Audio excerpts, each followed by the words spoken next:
Olá, eu sou a Késia e hoje vamos dar continuidade à série de estudos sobre os pioneiros adventistas. E o primeiro pioneiro é José Bates, provavelmente um dos pioneiros mais interessantes entre os fundadores da denominação adventista do sétimo dia. Nasceu dia 8 de julho de 1792 na cidade de Rochester, nos Estados Unidos. Mas desde criança notava-se uma grande tendência para o mar. Ele e os seus amigos sempre estavam nos portos, entretendo conversa com os marinheiros. E quando ele ia à escola, ele sentia um ardente desejo de ser um marinheiro. Ao comentar isso com a sua mãe, ela então tentou persuadi-lo a seguir outra profissão. Mas, finalmente, os seus pais perceberam que era exatamente isso que ele queria. E então, tiveram a ideia de que ele fizesse uma pequena viagem para que ele sentisse os desconfortos dela. E então, ao voltar, ele estava ainda mais apaixonado pelo mar. Então embarcou aos 15 anos em suas viagens pelos oceanos. Em uma de suas viagens, um tubarão seguia um navio. Os marinheiros daquele tempo eram valentes e audaciosos, porém eram muito supersticiosos. Acreditava-se que se uma dessas criaturas ferozes acompanhassem o navio, estava esperando alguém cair ao mar. E eles acreditavam piamente nisto. No fim da tarde, um dos oficiais de plantão pediu para Bates subir em um dos mastros para ver se algum navio estava por perto. Não vendo nada, ele decidiu descer. Porém, de alguma forma ele escorregou e, tentando se segurar em uma corda, ele acabou caindo dentro do mar. Exatamente no lugar onde o tubarão estava. Naquele tempo eles usavam roupas muito pesadas e isso o afundou para baixo. Mas com muita insistência, ele agarrou uma corda e foi salvo do mar. Mas alguns marinheiros, ao tentar salvá-lo, não tiravam da sua mente que existia um tubarão que estava à espera dele. Porém, quando eles olharam depois, o tubarão estava do outro lado e Bates não conseguiu pensar em outra coisa senão que Deus o havia livrado. Pensou também em sua mãe, que poderia estar orando por ele naquele exato momento. Por sua experiência como marinheiro britânico, Bates foi promovido a capitão do navio. Nesse período, ele também casou-se com Prudence Nine, a pessoa que o acompanhou por toda a sua vida. Ela percebia que entre as literaturas de Bates não havia nada sobre Jesus e decidiu colocar o Novo Testamento para que ele tivesse tempo para poder ler. Em uma de suas viagens, um tripulante adoeceu e veio a falecer. No funeral, Bates não se achava digno de realizá-lo, porque ele nem mesmo era um cristão. E então, a partir daí, ele decidiu que realmente seguiria a Jesus.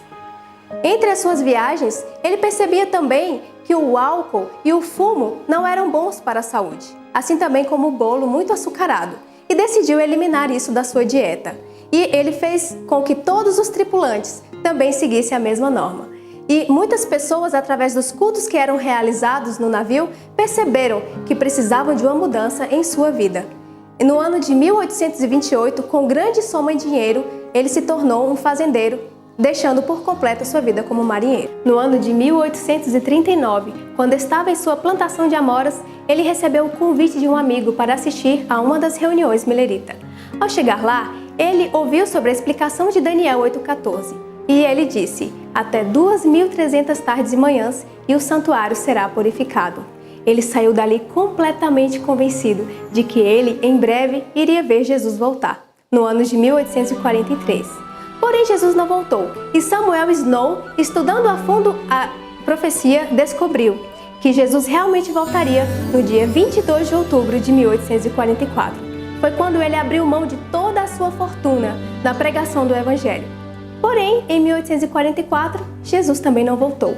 Ele ficou completamente desapontado, assim como todas as pessoas que eram do movimento milerita. Então ele chegou a exclamar a frase: o efeito desse desapontamento só pode ser compreendido por aqueles que o experimentaram. Realmente foi uma grande decepção. E Bates estava entre as pessoas que estudaram mais a fundo a Escritura e descobriram que a terra não era o santuário a quem a profecia se referia, mas era o santuário celeste. Isto o encheu de esperanças de que Jesus realmente voltaria um dia. Em 1845, Bates foi a primeira pessoa a guardar o sábado entre os pioneiros adventistas, e ele foi conhecido por isto como o Arauto do Sábado. Indo a uma estação ferroviária certo dia, Bates encontrou um vizinho que lhe perguntou: Qual é a boa notícia, Capitão Bates? E ele então respondeu: a boa notícia é que o sábado é o 7º dia. Ele publicou 2 folhetos sobre o assunto, o sábado do 7º dia e o selo do Deus vivo.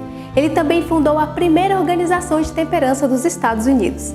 Bates foi um homem de muita fé, um verdadeiro cavalheiro, um homem de muita coragem que lutava para reformar a si e a outros. E sempre que passava por situações difíceis, a sua frase preferida é: o Senhor proverá. Morreu aos 80 anos em Battle Creek, na esperança de encontrar o Senhor na manhã da ressurreição.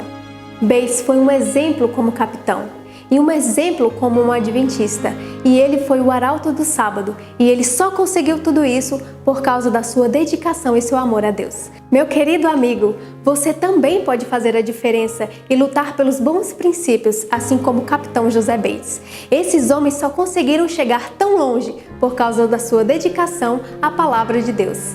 Que Deus nos ajude a cada dia a cumprir a nossa missão, assim como os pioneiros adventistas.